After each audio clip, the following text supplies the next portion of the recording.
Let's go for it!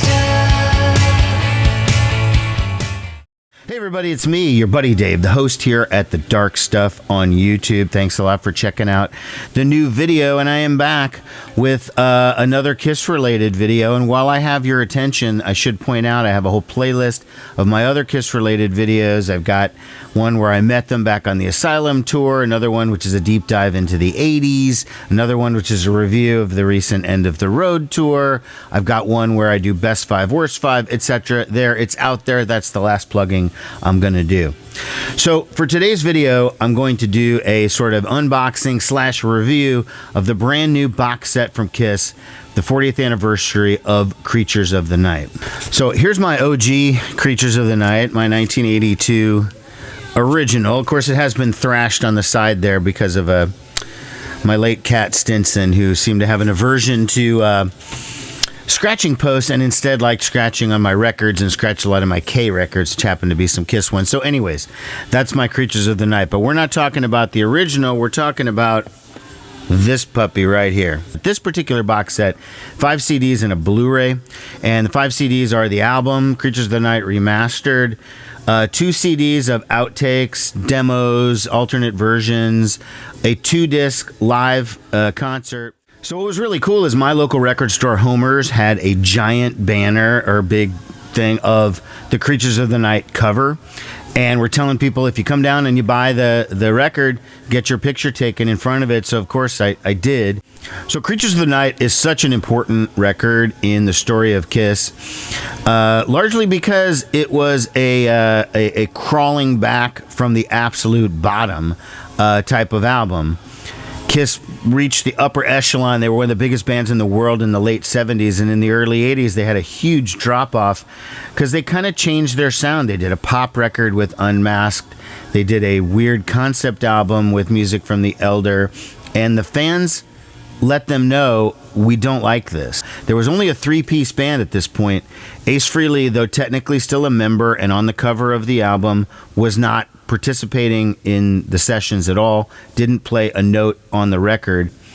You see this video right here is the band doing interviews as press for Creatures of the Night, and you see Ace is wearing his Elder costume. They didn't even make him a new outfit because he wasn't even really in the band.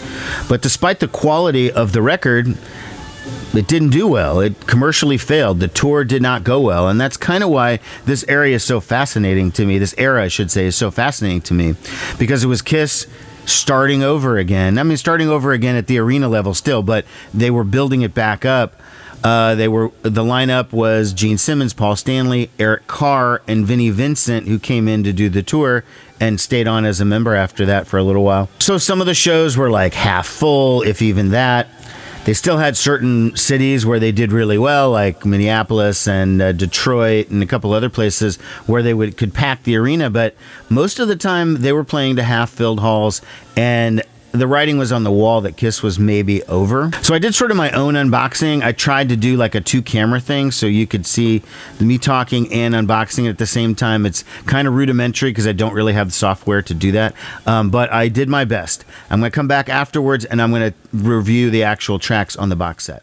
So we're going to unbox the Creatures thing, and I'm doing an experiment. I'm trying to use 2 cameras so that on the one hand I can be on camera talking about it, and then on the other hand you can see the actual box set as I'm opening it, because that's sort of more important than me just talking about it.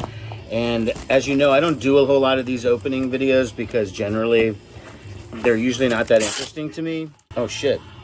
That was the hype sticker with, it says 34 demos, rarities, outtakes, 24 unreleased, 26 unreleased Creatures of the Night, tour performances, 7 tour sound effects, which is kind of cool, Blu-ray audio, 80-page hardcover book featuring new interviews with Gene Simmons and Paul Stanley, liner notes by Ken Sharp, he's written a lot of stuff for Kiss, unreleased photos, handwritten lyrics, etc., plus all these bonus items. Okay, so let's just do it. There's the box. And I should point out that I got my Creatures of the Night t-shirt out. But, you know, I have lost a bunch of weight, but I will never be probably small enough to fit into that particular shirt. That was from when I was 12. Okay, so you open it up. Here is the booklet. Okay, and this is the book, the 80-page book with all the photos. I mean, so you're seeing some of these pictures are with Vinnie Vincent, and some of these are with Ace. Ace is on the cover of the album. He didn't play on it. And Vinnie wasn't really, like, here's a picture of Ace. You know, Vinnie was really not even, he wasn't a member, but he did play on Creatures of the Night. Man, beautiful book. Okay, so that's pretty cool. There's a folder with Kiss's name embossed on it. It's actually not it's an envelope. Oh, here we go. Okay, it unfolds. Oh, wow, look at this. These, like, drawn portraits. There's Vinnie.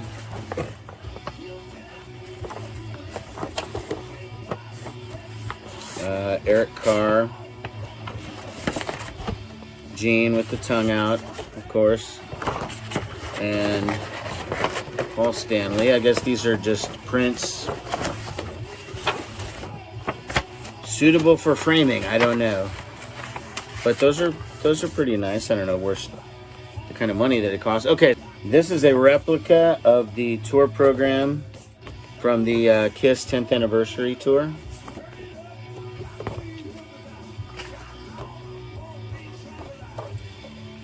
Which is cool.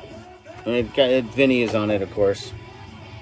But it does have a lot of the history of Kiss. So this is a pretty sought after book, and now, you know, there's a remake of it, or a duplicate.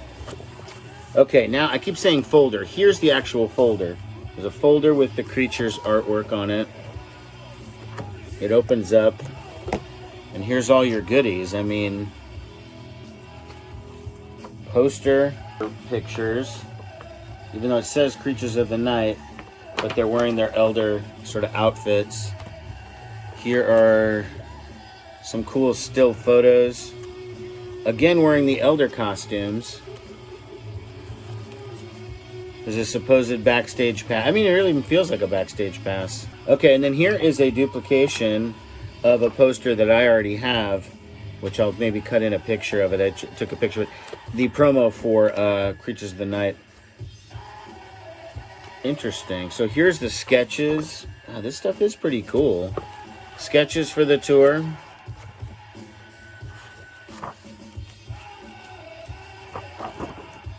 It's pretty awesome. There's another poster. Okay, and this is the version of the band that went on tour. Here is a copy of the press kit that would have gone out to the media. This is some cool stuff.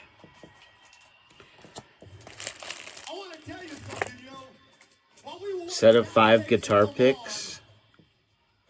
So each guy, although I don't know which, there's 5 of them, so. Little pins with the guys. There's Vinnie is on there. Vinnie's on here a lot. That's good. I mean, he wasn't on the artwork for Creature. Interesting. This is a pretty impressive box set, you know. I have to say, Kiss has been churning out some good stuff lately. In terms of going back into the archives and really giving people something that they would actually want. The Destroyer one I felt was kind of disappointing because it didn't really offer you that much stuff. This really does. I mean, holy crap. The fact that you get the album, then you got two discs worth of outtakes that I'm going to talk about in a second when I cut back from the video. The live concert, than the Blu-ray audio. There you go. That was my sort of sloppy unboxing. You see why I don't do a lot of those type of videos, because it's clumsy. I don't know what I'm supposed to really be doing. But I thought that at this point I wanted to go over the contents of the box set, because I do have some thoughts on that. Discs 2 and 3 are the demos, the rarities, and the outtakes, and this is the stuff that's the real meat and bones on this. And what I really liked about it was, okay, so the first couple of songs are the songs that were on the Killers compilation, Kiss Killers, which came out right around the same time as Creatures of the Night. They're all good songs. I'm a Legend Tonight, Down on Your Knees, Nowhere to Run, Partners in Crime, but they've been out there for a long time. Then you got all these other demos of songs that I'm completely unfamiliar with. The first one that's of significance is the song Deadly Weapon. This is important. It's called the Penny Lane demo, and there's also a Deadly Weapon called Original Demo. So there's two different versions. So what's really interesting about Deadly Weapon is it's a co-write with Paul Stanley and Wes Beach and Rod Swenson from the Plasmatics. The Plasmatics and Kiss were very tight back in '82, and they used to open for Kiss all the time, and Gene Simmons was the producer on Wendy O. Williams' first solo album, so there was a lot of tightness there.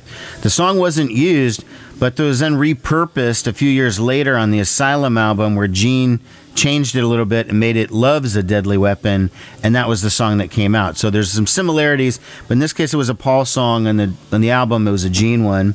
So that part was really cool. Nowhere to Run, another demo. Deadly Weapon, a different demo. The song Feel Like Heaven is pretty weak. It's a demo I've never heard of. You got some instrumental takes and alternate mixes of, Nowhere to Run, I'm a Legend Tonight, a couple of instrumentals, and then these kind of pretty bad Gene demos, Something Seems to Happen at Night, and It's Gonna Be Alright. They're both just very average songs. You can see why they didn't really use them. And then on disc 3, you start getting into the better stuff, right? So you have this song Legends Never Die. That's a Gene demo. Mediocre, okay. But then you have It's My Life, which is incredible. And the song It's My Life, Kiss did record it, but didn't formally release it until many, many years later. Wendy Williams did record it. There's her again on her Wow album, the first solo album. So that's where you probably heard it. But here's the Gene demo. Then the crown jewel of the box set of the demos part is the Not for the Innocent demo. This was cool. It's so awesome. When I first heard it, I played it like 4 times over in a row. The song Not for the Innocent appears on Lick It Up, which is an album later. It wasn't used here on Creatures of the Night, but in this original version, Gene Simmons starts off doing it. It's real bass heavy, just like the original. But then when you go to the chorus, when it's like, I'm not for the innocent, okay, Paul Stanley comes in and he does the chorus. And it just elevates the song to like something totally different and way cooler. And I really wish they had done it that way on Lick It Up. I love the version on Lick It Up, but this is just awesome that demo. I never heard that before. You get a couple of versions of I Still Love You, different takes. It's okay. Saint and Sinner. Again, these are longer, but you hear the entire band.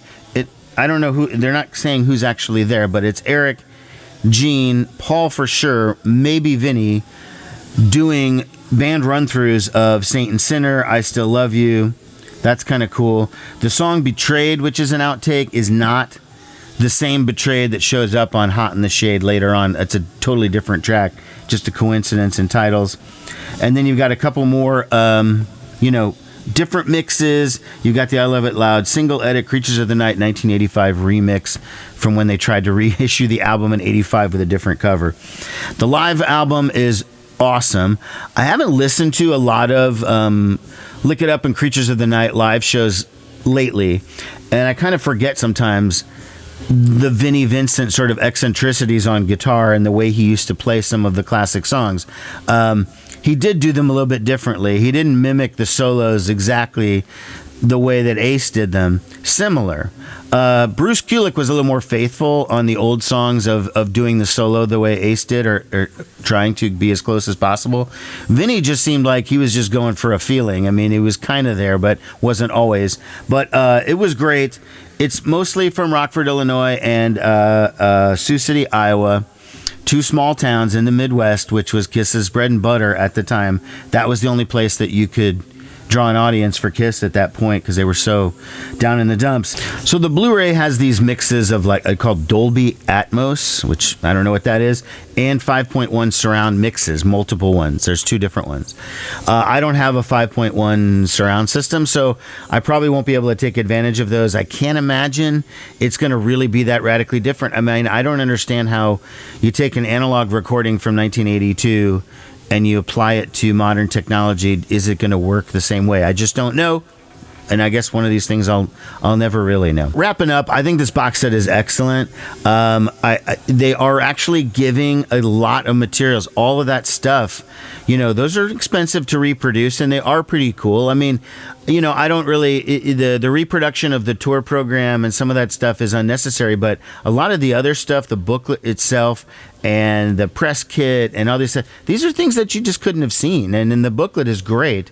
Would have been nice. They can't interview Eric Carr because sadly he passed away. Would have been nice to interview Vinny, but who knows? He probably wanted a big paycheck in order to talk about it, and so they just said screw it and didn't do it. But it's too bad because he was a big factor on that record. Ultimately, Creatures of the Night is just such a fascinating album, and it is really an effort where a band realizes the mistakes of their ways. They make a massive course correction, and you'd think that the end of the story would be, and they were back to their past glory. But it didn't happen right then. It didn't. They had to make another course correction again after seeing that it didn't work out the way that they wanted to from a commercial perspective. And that's why this is such an interesting period in history, as it were. Thanks a lot for watching, everybody. Please leave a comment. Take care. Bye-bye.